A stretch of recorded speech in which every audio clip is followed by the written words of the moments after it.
Es la hora 10. Es la hora de Entredichos. Entredichos, el programa oficial del Colegio de Traductores Públicos de la Ciudad de Buenos Aires, con la conducción de las traductoras públicas Carmen Olivetti, Elisa Ollero y Karina Barrés. Ahora sí, bienvenidos a Entredichos.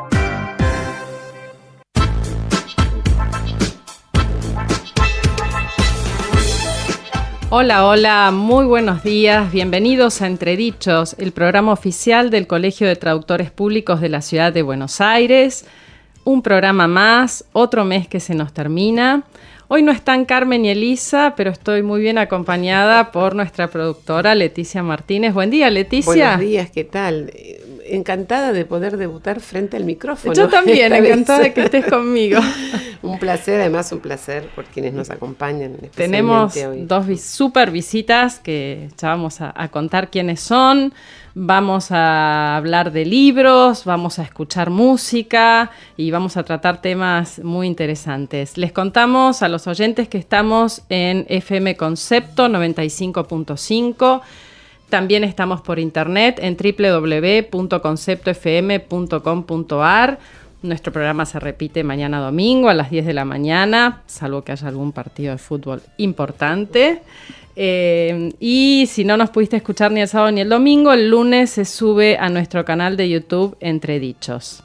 Les contamos, Leticia, a los oyentes si se quieren comunicar con nosotros, ¿a dónde lo pueden hacer? Las vías de comunicación. Exacto. Sí, por favor. Bueno, si lo quieren hacer por Facebook, Entredichos OK, por Twitter, @Entredichos OK, o por Instagram, @Entredichos CTPCBA. Muy bien. Bueno, y el año se termina, pero igual nuestro colegio sigue teniendo actividades, ¿no es cierto? Así que vamos a contarles a los oyentes las próximas que tenemos. Exacto. Ahí en cadera. Cursos, jornadas, encuentros, charlas y mucho más es lo que propone el colegio para los próximos días. No te los pierdas.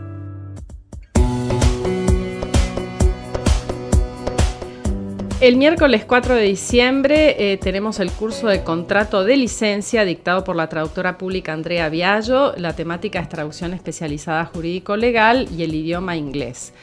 Y el martes 17 de diciembre, inserción laboral, consejos y errores más comunes del mes de diciembre, dictado por nuestra amiga, la traductora pública Lorena Roque. La temática es ejercicio profesional, inserción y desarrollo laboral y destinado a todos los idiomas. Y no se olviden que Entredichos sigue durante todo el verano. Claro, no nos vamos a seguir. No, en el verano vamos a escuchar lo mejor de Entredichos del año, así que siempre el dial los sábados y domingos a las 10. Exacto. Y sabes, Leticia, que no estamos solos, porque nos acompañan. No. ¿Quiénes nos acompañan? Nuestros amigos de AVI. Fine Reader 14 combina una conversión de documentos excepcional con la administración de PDF y capacidades de comparación de documentos en una interfaz moderna. Ofrece una solución empresarial completa, optimizada para tareas diarias de archivos PDF y documentos escaneados. Fine Reader 14, una herramienta imprescindible para los traductores. AVI, sponsor oficial de Entredichos.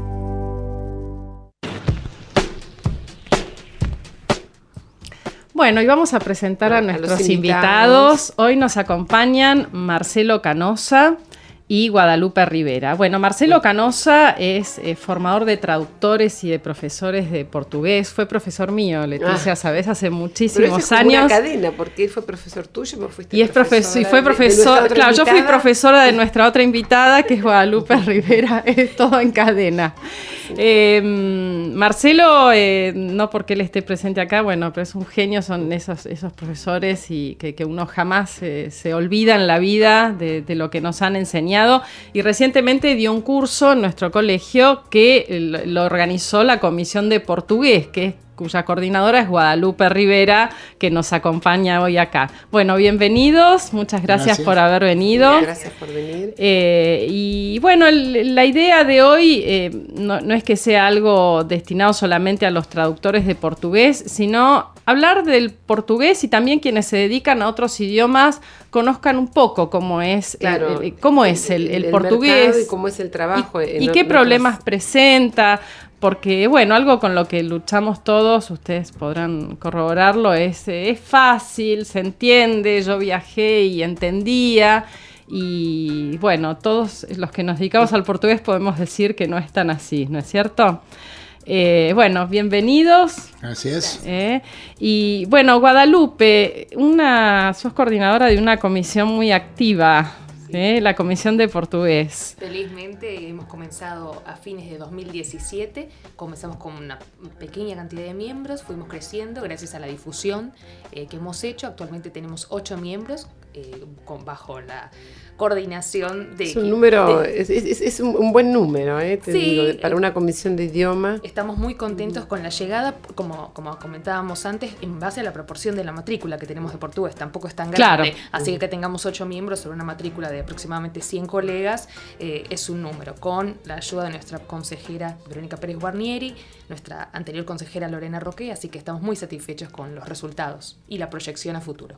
Y contanos, Guadalupe, ¿qué actividades organizó este año la comisión? En 2019 hemos organizado 4 actividades, una estamos pendiente para la semana que viene. En junio hemos tenido un taller de literatura modernista y traducción con una profesora actual lectora, representante cultural del gobierno brasileño en la ciudad de Córdoba, Bárbara Piñeiro Pessoa, de traducción básicamente de poesía modernista, un tema que parece tabú y ella logró lidiar con él muy bien. Tuvimos mucha afluencia de público, muy contentos. Un taller en dos encuentros. En julio tuvimos la presentación de un libro de portugués, lengua extranjera, para enseñanza del portugués a nivel de primaria, secundaria, para adultos también, con la profesora Laura Picone, en el que se sortió un ejemplar. Estamos también muy satisfechos con son actividades que se llenan, porque sí. No van solo traductores de portugués. Eso es para resaltar. Bien, Karina, que lo trajiste a colación, porque el público alvo que tenemos, ¿no? El foco de nuestra comisión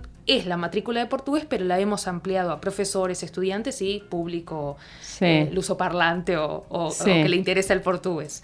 Y después estábamos comentando las actividades con la distinguida presencia de mi compañero acá en la radio, el profesor Marcelo Canosa, de emérito a esta altura. Hemos ofrecido hace muy poquito, en noviembre, una charla, una ponencia sobre contrastividad espreita, que él después nos va a explicar. Ahora le vamos a ¿Qué significa eso? ¿Qué es? Pero vos sabés que yo quiero retomar algo que vos dijiste y hacer una pregunta a Marcelo. Si no considerás que en realidad, por lo menos en Argentina, nosotros tenemos poca literatura que proviene de Brasil y de Portugal. O sea, yo noto que tenemos mucho, bueno, obviamente de los países de habla sajona, pero siendo vecinos nuestros, no tenemos una presencia importante de autores brasileros. Sí, esto es un fenómeno que viene desde el fondo de la historia. Hubo poca permeabilidad de un idioma al otro. Solo hubo, y esto es interesante marcarlo, quizás no lo sepan, se empezó a enseñar portugués en la década del 40, piensen, claro, Segunda Guerra Mundial. Sí, ayer nomás. Ayer nomás, pero ya son unas cuantas décadas, con un sentido de soberanía y con un sentido de oposición a Brasil, conocer al enemigo.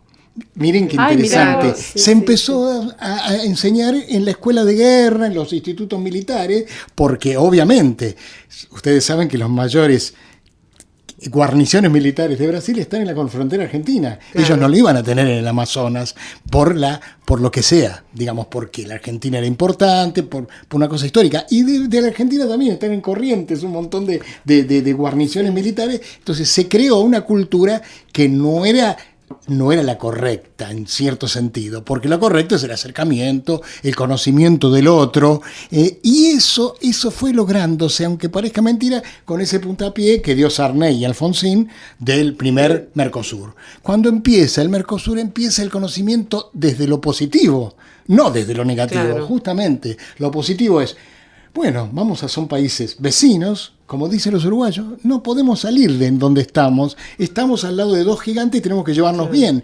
Bueno, nosotros también tenemos que llevarnos bien con Brasil, y ese llevarnos bien de ese país gigante, 200 millones de habitantes, que habla una lengua diferente, aunque no parezca tan diferente, pero lo es, y eso fue lo que dio el comienzo de los primeros cursos ya normales, pero siempre bajo el ala del Mercosur y ese movimiento de los años 90. Bueno, y ahí tuvo mucho que ver la música, me parece. Tuvo mucho que ver. Se permeó mucho la música brasileña. Sí, la música claro, brasileña es de los años 60, que eso llegó solo, no llegó de la mano del estudio del idioma. Por supuesto que la música, toda música que sea buena, provoca, así como te pasó como en inglés y en francés, todo el mundo escuchaba los Beatles y iba a ver la letra que decía. Bueno, en portugués con Vinícius, con María Creusa, con Toquinho, empieza todo eso, Chico Buarque, empieza el interés también en el idioma que lo porta. La música tiene un idioma que lo sostiene y era realmente muy hermoso, ¿no? De hecho, antes del Mercosur, la única institución que dictaba portugués acá era dependiente de la embajada, la entonces Fundación de Estudios Brasileños. Sí. Y en Lenguas Vivas. En Lenguas Vivas, pero Lenguas Vivas tiene más vínculo con Portugal, ¿no? También. Sí, pero empezó como me acuerdo de una profesora que tuve que era de esa vieja época. Ella decía, Gloria Areias, que tal vez viva todavía, una gran profesora de portugués, decía que al comienzo no tenían casi alumnos, no era, se sostenía porque había que sostener. Nada más, pero no había ninguna pasión en eso. Luego sí apareció la pasión vía música, vía las vías especiales que serían del amor. Sí. Porque la cantidad de parejas que se constituyeron provocó un movimiento de acercamiento realmente positivo, ¿eh? Hay que nombrarlo eso, porque la gente empezó a ir ya en los 60 a viajar a Brasil. Aparecieron los ómnibus que iban, ya no era dificultoso, ya no era, se acabó esa cosa de la lejanía, no, se iba a las playas como si fuera a la gente más cerca que Bariloche en todo caso. Y ahí empezó ese círculo positivo, y que les voy a decir un dato que vale la pena. El año pasado se estrenó una película que habla de eso. Claro. Sí. Se llama Sueño Florianópolis, de Ana Katz, sí. y habla justamente no solo de este fenómeno del ir hacia Brasil y conocer lo diferente, sino muy sutilmente de la interlengua que se instala. Trabaja mucho con eso la película. La película lo deja ahí, está subtitulado lo que está en portugués, está no subtitulado lo que está en español, pero lo que hay es interesante, que es esa, digamos, incomprensión sutil que aparece en los participantes. Sí. O sea, parece que entienden y no entienden. Esto es muy interesante como primera aproximación a una lengua, como le llamamos una revista que hacíamos en el Lenguas Vivas, parecidos y diferentes. Claro. El nombre de la revista lo decía todo. Esto vale para España y Portugal también, parecidos y diferentes.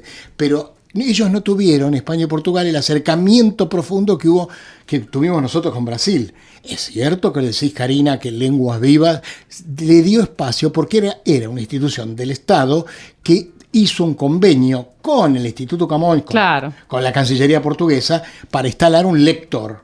Lector es una institución de un hiperprofesor. Alemania también tenía, Francia también tenía, no había del mundo anglo, no había ningún lector, pero por lo menos estaban esos tres en el Lenguas Vivas que eran profesores de eximios, podía ser del área de lenguas, del área de historia, como el que tuvimos nosotros, y esto fue extraordinario porque no nos bloqueó, el lector de Portugal, no nos bloqueó nuestro brasilerismo, entre comillas. Claro. Porque eso es importante. No es que dijo, bueno, ustedes tienen que seguir la norma de Portugal. La norma de Portugal, primero que es un poco más compleja, pero además yo creo que hay que respetarla en su instancia geográfica. Sí, tiene que estar donde tiene que estar y es excelente. Hay que conocer el cine y la literatura. Es un país maravilloso a nivel cultural. Pero nosotros tenemos al lado, a 700 kilómetros de Buenos Aires, muchos millones. Millones que hablan esa norma, esa versión. No.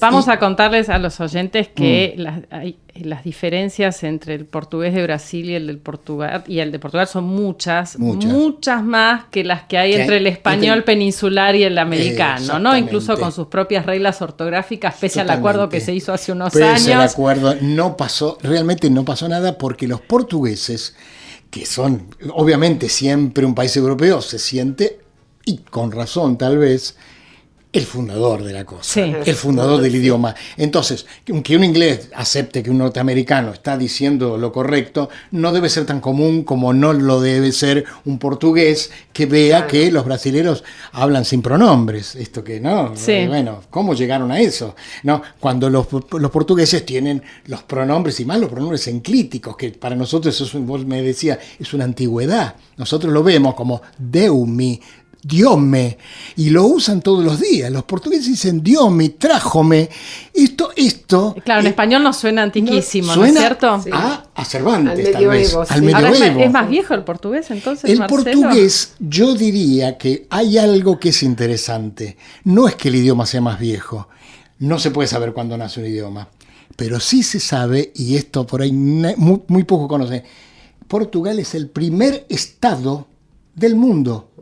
Ni Inglaterra ni Alemania se habían consolidado cuando en 1147 aparece el primer rey, Afonso Enríquez.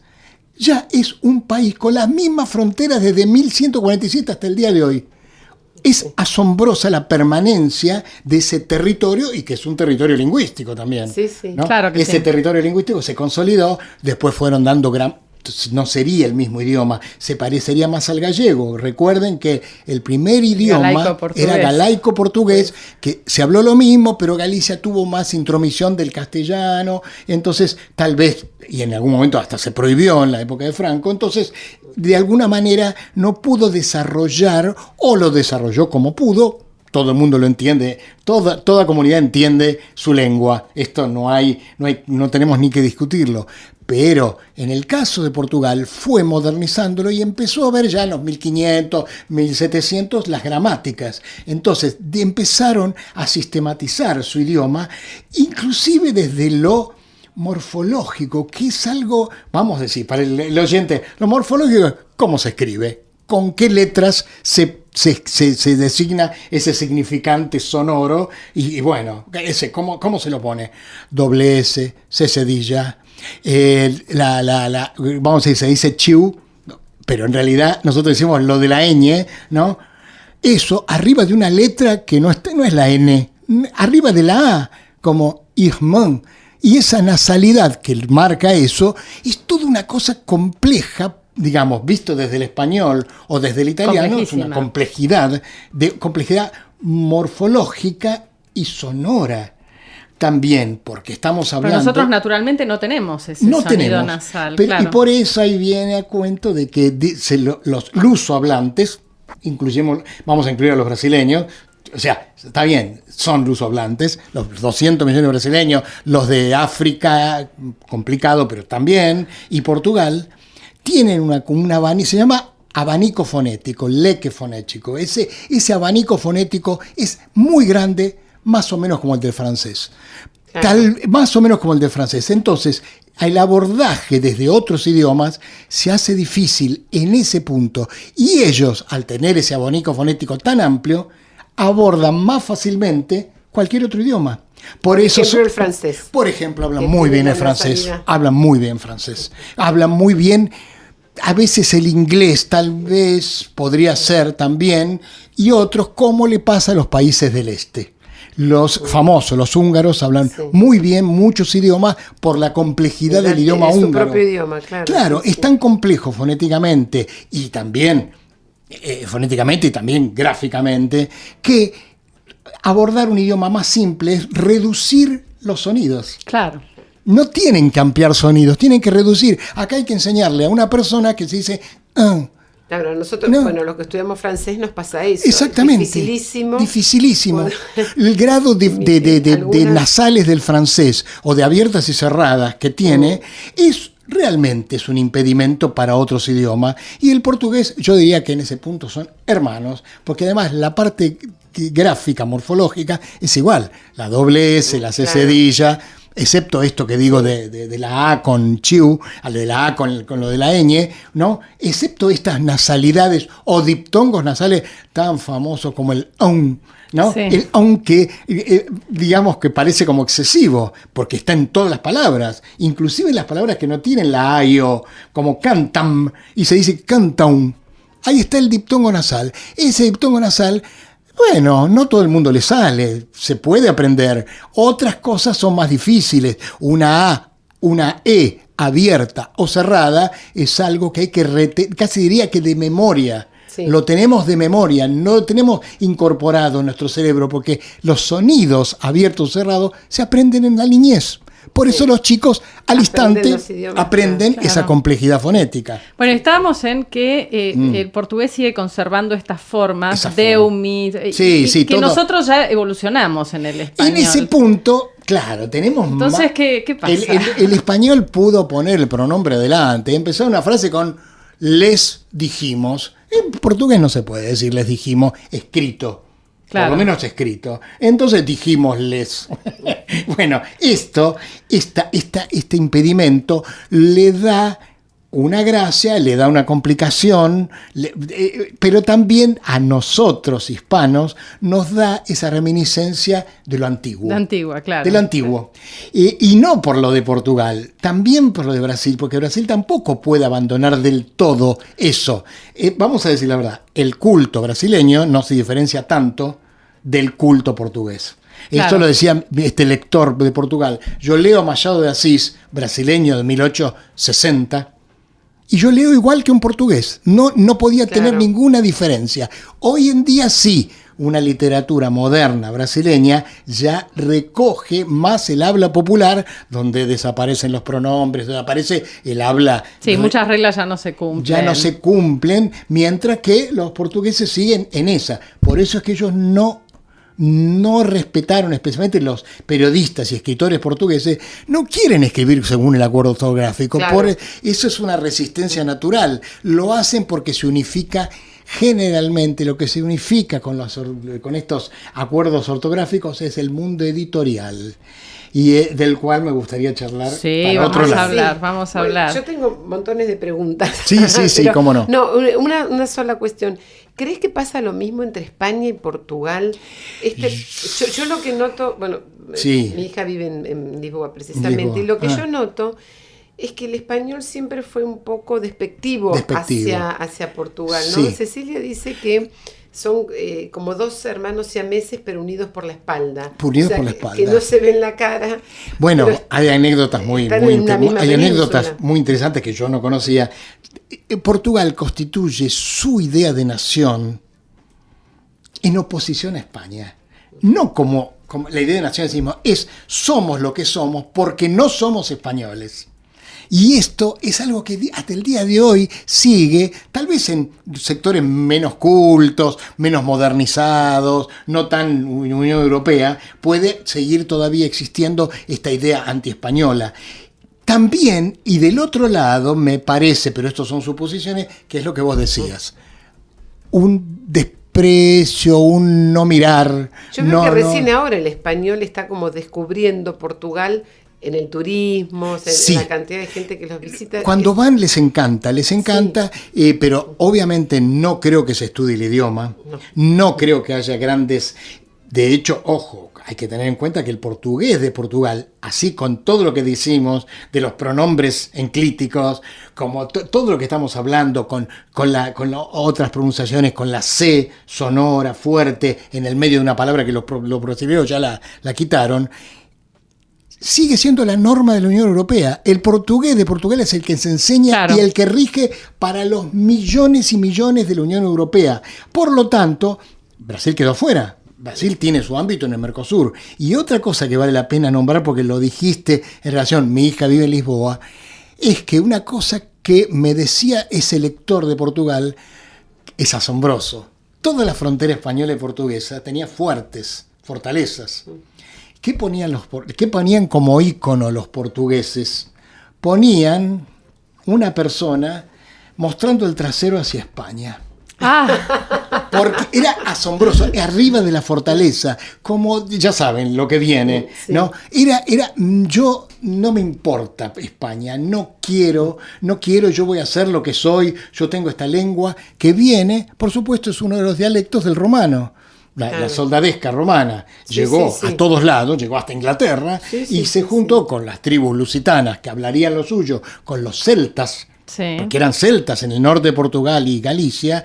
Eso dio esa mezcla de esa región, de esos lusitanos. Hay un héroe lusitano, Viriato, lo toman como el primero que luchó contra los romanos, un tipo de la tierra, ¿no? Los romanos eran invasores, pero bueno, invasores que dejaron un legado gigantesco, ¿no? Y obviamente. Así que la idea es que Portugal, hasta el día de hoy, medio que dio la espalda. Ahora, esto no quiere decir que sea tan fuerte. Yo creo que las uniones y como tenemos con el Mercosur, que está bastante también en duda, pero produce acercamiento. Toda idea colectiva de unión de países produce ganancias en un sentido no solamente económico, produce ganancias intelectuales, culturales. Y vos me decías otro tema que se puede tratar, que en realidad es intraespañol, que sería para charlarlo tal vez en la Comisión de Español, es por qué, vos me dijiste, ¿por qué no se publican libros? Porque los vértices, digamos, intelectuales, desde donde se irradia las ideas y las tendencias, sigue siendo París o Nueva York, digamos. Entonces, en todo caso, cuando un escritor brasileño lo ven los franceses y dicen, qué bueno, Jorge Amado, mira, qué bueno. Después repercute y viene para acá. O sea, muy raro que esto me acuerdo en un encuentro que hubo en el Mercosur. Yo trabajaba para el Parlasur, el Parlamento del Mercosur, y Noé Gittrick dijo, yo tengo amigos escritores brasileños, pero tengo que gastar millones de pesos en mandarle mis libros porque no tengo correo. El correo es caro, no podía haber pasar una cosa tan simple como pasar los libros.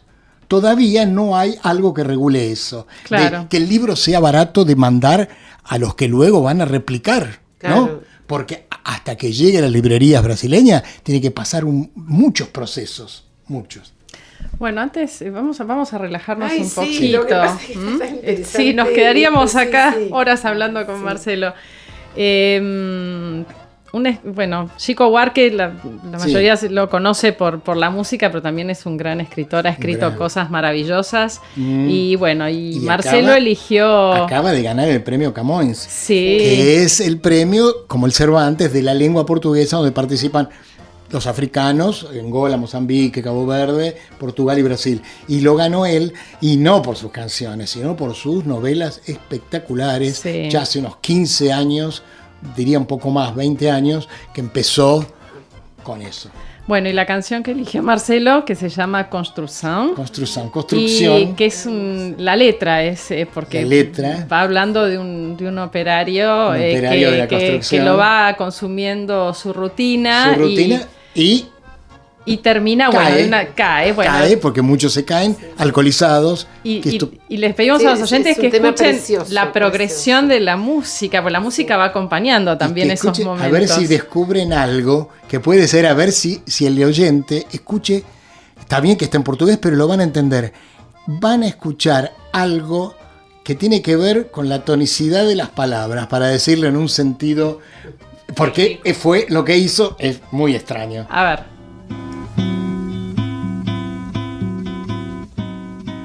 Daquela vez como si fosse a última.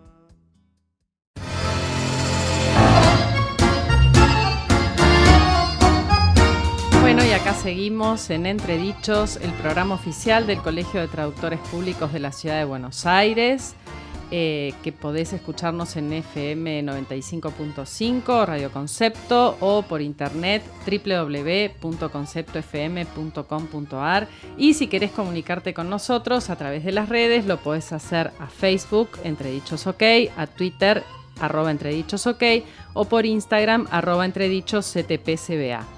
Estamos con la visita de dos queridísimos y distinguidos colegas portugués, Marcelo Canosa y Guadalupe Rivera, y hablando, acá acompañada por nuestra productora Leticia Martínez. Un placer. Y también, ¿sabes quiénes nos acompañan, Leticia? Como siempre. Transeconomy, el aliado del traductor. Trados Estudio para su traducción, GestPoint para su gestión.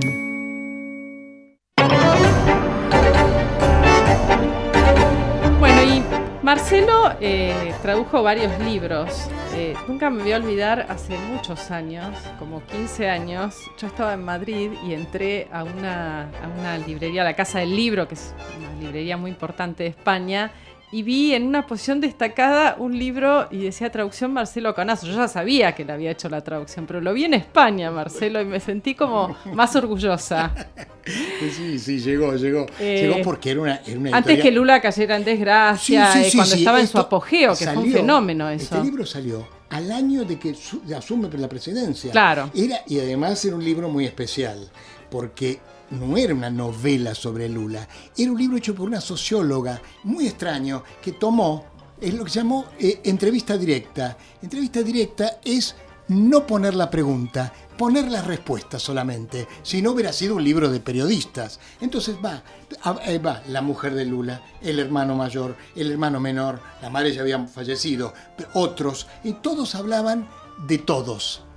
De lo que pasaba con el padre, de la infancia miserable, de Pernambuco, donde salieron, cuando van a vivir a San Pablo, del estudio, del único que pudo el colegio, de verdad que fue Lula, el único que pudo terminar la primaria, pero el resto trabajaba de obrero o de doméstica. Claro, pues fue un fenómeno en su momento. La hermana, sí. Él era presidente y la hermana era todavía sirvienta, lo cual es un fenómeno asombroso. Sí. Pero una vuelta, nos quedó algo en el tintero. A ver, ¿Por qué Chico Buarque? Chico Buarque puso en esta canción construcción tan extraordinaria y tan antigua. ¿Qué tiene a ver si alguien se dio cuenta, a pesar del portugués? Todas las palabras principales son esdrújulas. Sí. Todas las palabras. Y cuando la tradujo el señor Biglietti, uruguayo, la tradujo al español muy bien traducida, que la cantó Che Guevara, la cantaron muchos, mantuvo, porque son palabras que son realmente... Coincide con el español las palabras mágico, náufrago, todas son esdrújulas. Es un juego que hizo, como hacía Chico Buarque, como hace poco lo mostré, uno todo en infinitivo personal. Toda la canción en infinitivo personal de tú, que es un tiempo de verbo rarísimo, inexistente en español, y hace toda la que parece que estuviera dando clase de gramática cuando hace eso. Esa es la genialidad de Chico. Ahí está. Bueno, entonces continuamos con la traducción del libro. Yo quería preguntarte, porque dado que el libro se vendió allá en España, cuando vos hiciste la traducción, o sea, vos también hiciste la traducción ¿sabías que iba a ir a España? ¿Te pidieron un español en particular? Porque es un tema que siempre tratamos acá en el programa. No, era Planeta. Me recomendó la Embajada de Brasil, porque yo trabajaba para la Embajada, freelance, y entonces Planeta es una ¿cómo se dice? Editorial mundial de alguna manera, justamente como pasaba con Siglo XXI, son editoriales que están en más de un país. Claro. Después llegó, obviamente tenía que llegar, no lo iban a retraducir porque ya estaba traducido, y por un trabajo gigantesco porque tenía muchas páginas. Contamos a los oyentes que es un libro bastante gordo, muy grande. Y está lleno de palabras que son, diría, de lo más popular, de los objetos. Siempre me acuerdo que él decía, cuando era chico, yo me trepaba al mulungú. Y yo decía, ¿qué es el mulungú? Y un día pude buscar el mulungú, nombre popular, nombre científico. Era algo parecido a nuestro ceibo. Un pariente de nuestro ceibo, y él se subía a eso. Eran unas palabras que son del tupí guaraní o de alguna lengua indígena, que aparecía en el medio de toda esa cosa, de ese fárrago de expresiones de todos los parientes, amigos y qué sé yo de Lula. Y bueno, se iba construyendo una idea, un concepto de él a partir de todo eso. Llegó, pero yo... Me parece que hice mejores trabajos luego. ¿Qué trabajo? Sí, por ejemplo, uno que era un profesor de geografía que hablaba de la territorialización, que es un tema que toma el mito de la desterritorialización.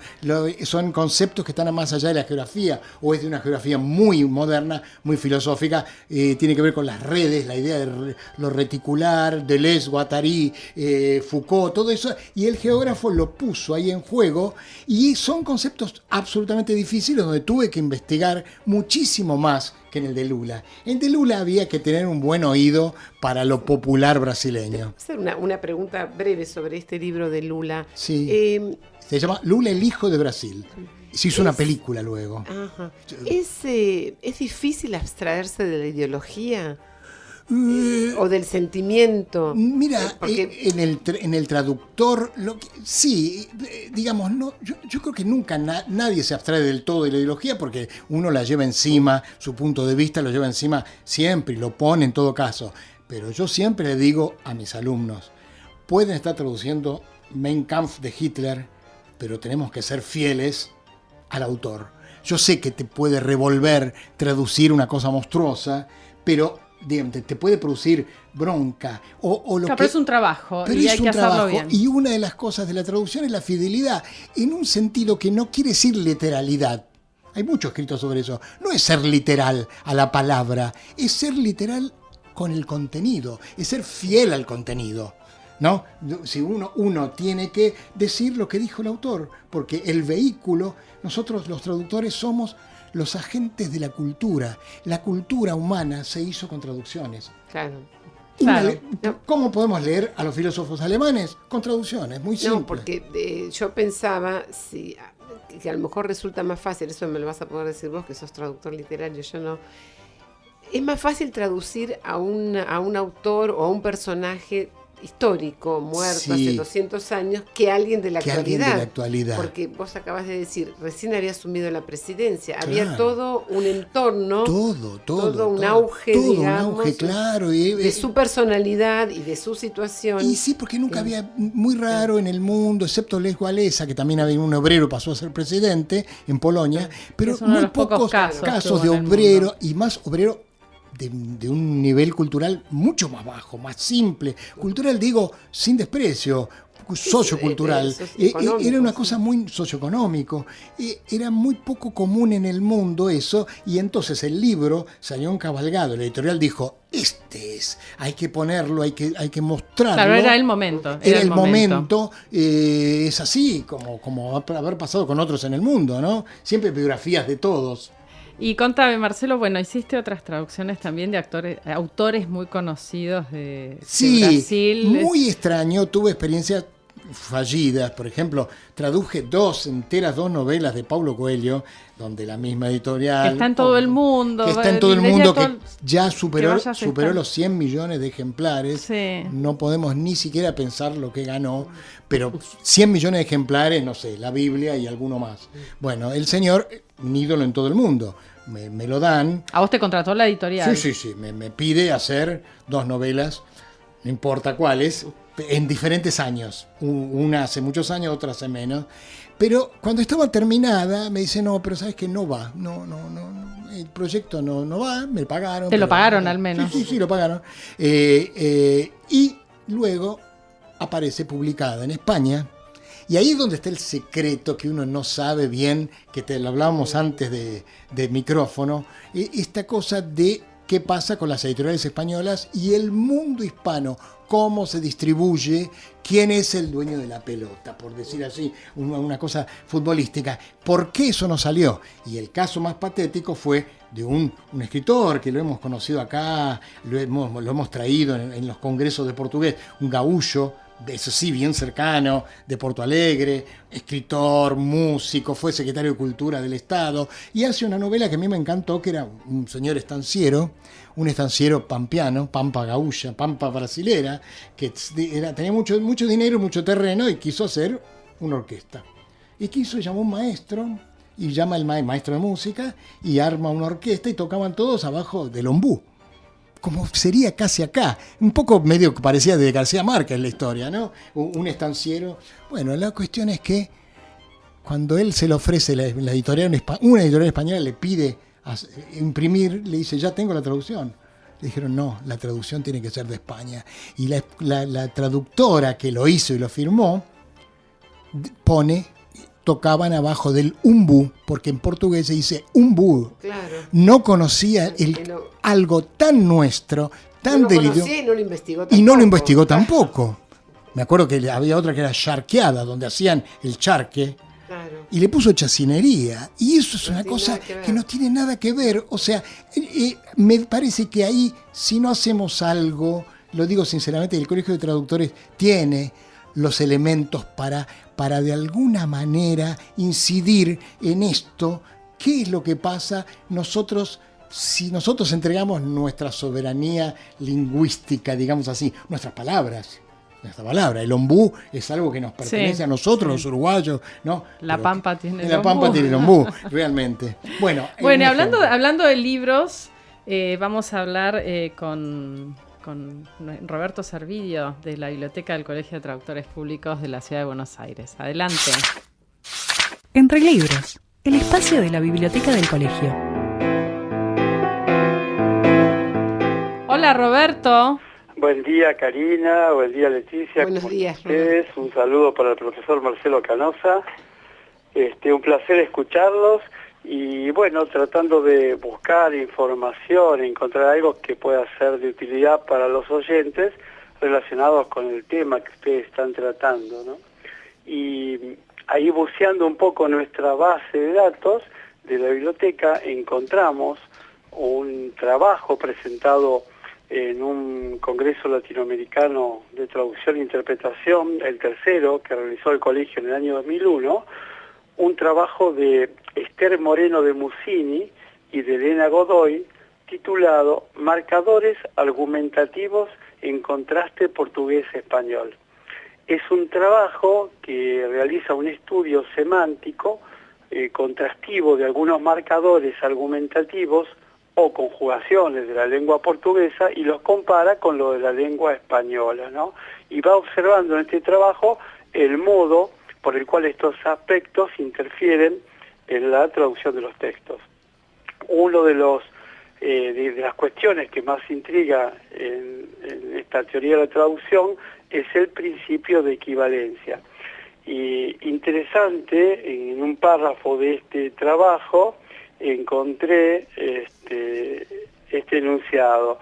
Debido a que el portugués y el español son dos lenguas tipológicamente próximas, que tienen estructuras semejantes, se crea la sensación de extrema facilidad de traducir y que basta colocar en la otra lengua su equivalente, dando lugar a los falsos amigos, no solo lexicales, sino también sintácticos semánticos, lo que lleva a resultados tristemente conocidos como el portuñol o el espagués, ¿no?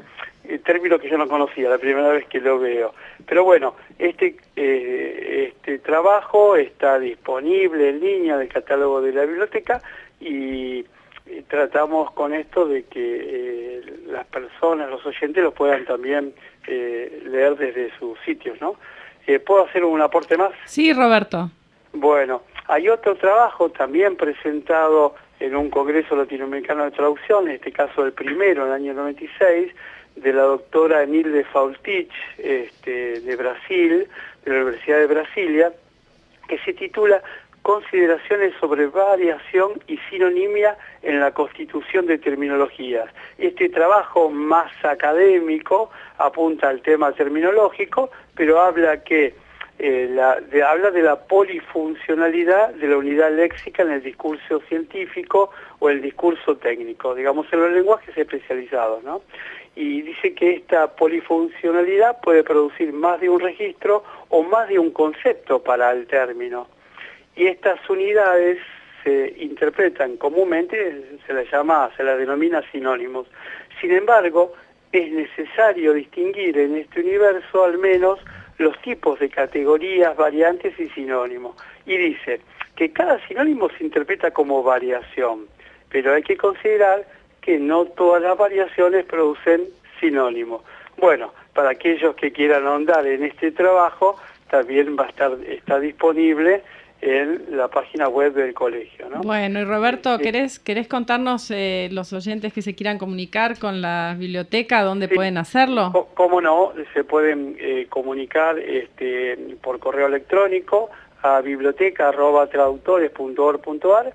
Recordamos a todos los traductores que Estamos de lunes a viernes, de 9 a 18:30 horas, en la sede Corrientes, 1834, y que acá pueden encontrar salas de lectura, acceso a internet, libros y revistas, y tienen catálogo y biblioteca digital para aquellos que no puedan venir, y también disponemos de una biblioteca circulante que va a funcionar todo el verano con libros de texto a los que prefieran, pero también con libros de literatura y muchas novedades en todos los idiomas. Muchas gracias, Roberto. Muchas gracias, Roberto. Nos vemos en la semana. Bueno, sí. Valhuter, un nuevo concepto en librerías. Narrativa, libros universitarios, infantiles, filosofía, guías de turismo y muchos más forman parte de su cuidado catálogo. Sellos editoriales de España, México, Argentina y Chile. Avenida Santa Fe 1685, Recoleta. www.valhuter.com.ar. Valhuter, la librería. Búscalos en Facebook, Valhuter Libros.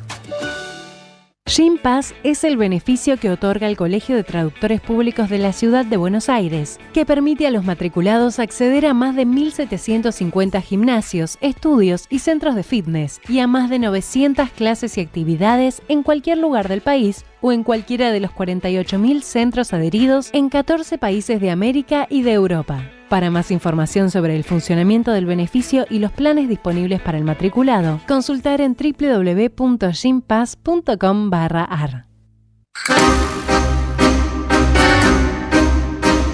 Bueno, seguimos en Entredichos, disfrutando de todo lo que tiene, todo lo que nos cuenta Marcelo. Nos queda muy chico el programa hoy. Sí, la verdad que sí. Yo le quería preguntar a Marcelo, ¿por qué se dedicó a estudiar la contrastividad del portugués y el español? Fue medio fortuito, Karina, porque las primeras clases que estaban dando en el traductorado, casi cuando vos empezabas, que ya eras abogado, hace tantos años, sí, 20 y pico.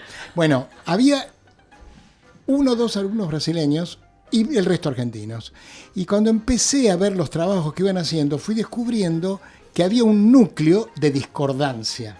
Había un núcleo entre, digamos, la expresión de cada uno. Yo dije, acá pasa como 2 conjuntos donde lo que está en el medio, eso es la no coincidencia. La empecé a estudiar. Dije, acá lo que le falta a esta alumna es el pronombre. Cuando quiere escribir en español, no pone le.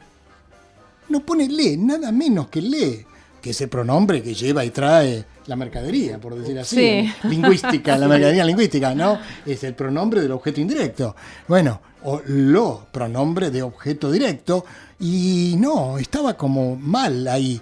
Y a su vez, cuando no había todavía los alumnos que traducían hacia el portugués, pero luego iba a aparecer todo eso al revés, dado vuelta, claro, ¿no? Como queriendo forzar al portugués a utilizar los pronombres y otras cuestiones raras, como las que dije, el infinitivo personal, que es un verbo único en los idiomas latinos.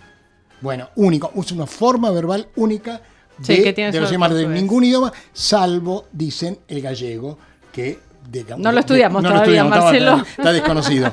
Pero fue a partir de eso. Luego lo fui perfeccionando, pero además hubo ayudas y un libro que también sería bueno que la biblioteca lo tuviera. Yo lo conseguí en Brasil directamente, de Adrián Fanjul. Tal vez y está en nuestra Maya biblioteca. González, que es una... Sí, por ahí está.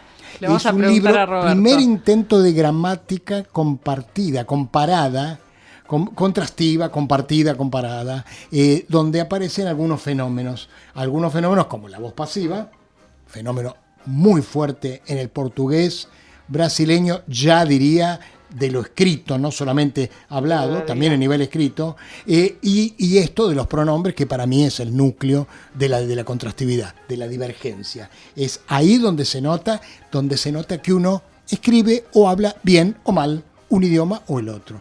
Entonces, eso fue a partir de una cosa muy empírica. Después aparecieron, pero durante mucho tiempo no hubo nada. A veces aparecían pequeños trabajos, algunas historietas, me acuerdo Mafalda traducida, era muy bueno eso. Las historietas, Mafalda, Maitena, cuando pasaron al portugués, recogían justamente ese nivel coloquial y tenía que ser coloquial brasilero moderno. Y ahí uno lo veía claramente, no se necesitaba una clase teórica. Ahí, digamos, lo que pasa es que hay que problematizarlo, hay que desdoblarlo, abrirlo, para que el alumno pueda manejarlo. No es simplemente leerlo, para que pueda reproducirlo. La idea es que todos podamos traducir bien hacia el portugués, los brasileños bien hacia el español, y realmente hay elementos que, por ejemplo, para ellos la que se llama dobrado, la duplicación de los objetos indirectos, alá no lee, a la profesora no le di. Claro. Ellos lo ven como algo innecesario, ¿no? Claro, pero mal traducido se pone y está mal traducido. Sí, bueno, esta idea que el español tiene, porque además encima tenemos la posibilidad de poner la preposición, ¿no? Vamos a cenar. Tenemos un montón de cosas. Ellos dicen, vamos a jantar. Y no hay ninguna preposición entre medio, entonces eso crea problemas. Bueno, yo le digo a Guadalupe, que está acá con nosotros, que por favor la comisión lo lleve de nuevo en el 2020 a Marcelo. Sí, es verdad, nos quedó corta la actividad de la semana pasada porque tuvimos mucha afluencia de público, muy contentos, y fue un ambiente, un clima mágico. Porque bueno, como siempre decimos, escucharlo a Marcelo Canosa es sentirse alumno siempre. Uno nunca deja de... verdad. Uno hace ese retroceso porque es un lujo y un regocijo contar con él como amigo de la comisión y del colegio, por supuesto. Y contanos, Guadalupe, cuando dijimos la agenda del colegio, no hablamos sobre una actividad te la dejamos a vos, una actividad que organiza la comisión. Contanos. Con mucho cariño, como hacemos todo en la comisión y en el resto de los grupos del colegio, la semana que viene, lunes 2, martes 3 de diciembre, en la sede de Callao, en el laboratorio informático, vamos a hacer una actividad innovadora en su tipo para la combinación portugués-español, un taller teórico-práctico de traducción audiovisual, específicamente subtitulado, un taller iniciático para personas que se quieren acercar a esta especialidad, a profesionalizarse en esto, con una profesora invitada muy especial que está llegando desde Bahía Blanca, la doctora, recientemente obtuvo su doctorado, Marcia Kilman, así que estamos muy contentos y a la expectativa porque hemos llenado vacantes, así que estamos ya antes del cierre de las inscripciones, ya se ha quedado mucha gente afuera, así que ya estamos proyectando hacer alguna interfaz a futuro. Ya tienen trabajo para el año que viene. Ya tenemos trabajo, exactamente. Bueno, y se nos fue el programa, Leticia. Ya está. Les agradecemos mucho. Guadalupe, Marcelo. No va a ser la última vez que los tengamos. No, creo que no. Que no.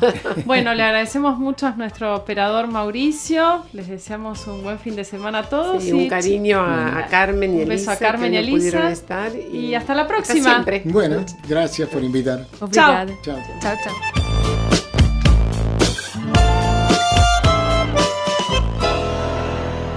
Auspician este programa Veiga, González y Asociados, consultores y auditores. Llámenos al 4373-1213 o al 4373-5154. La solución para sus problemas contables e impositivos. Agradecemos el apoyo del Instituto Casa de Jesús, donde educar es formar intelectual, afectiva y espiritualmente desde una perspectiva de síntesis entre fe y cultura. Instituto Casa de Jesús, www.casadejesús.edu.ar. Esto fue Entredichos, el programa del Colegio de Traductores Públicos de la Ciudad de Buenos Aires.